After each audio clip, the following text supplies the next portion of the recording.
we've been asked to plot a complex number and then to write the complex number in its polar form, rounding the angle to the nearest tenth of a degree. So we'll start by plotting this complex number. So minus 1 minus I root 5. So the real part's minus 1, the imaginary part's minus root 5, which root 5 is about 2.2, right? So just a little bit here below minus 2. And I can see r and theta for its polar form. And I just need to find those two things now to do the second part. All right, well, I know r is a squared plus b squared, where a is the real part and b is the imaginary part. So I have 1 plus 5, and r is the square root of 6.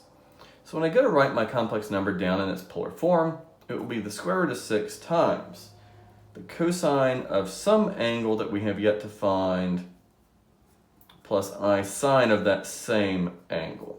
And so I'm ready to figure out what that angle is, and I know that the tangent of theta is equal to b over a. And so that's going to be root 5 over 1.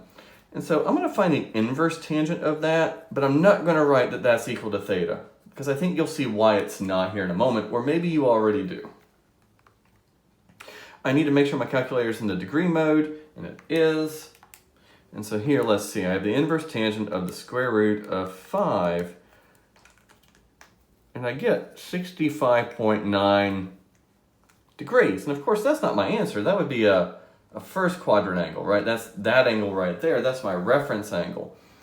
My angle theta has to be 180 degrees plus that reference angle. And if I just look at the diagram, right, I go 180 degrees, and then I have to go the reference angle more. So I'm just going to add 180 to that, and I get that my actual angle is 245.9, pretty close to 246 degrees. That is reasonable based on my picture.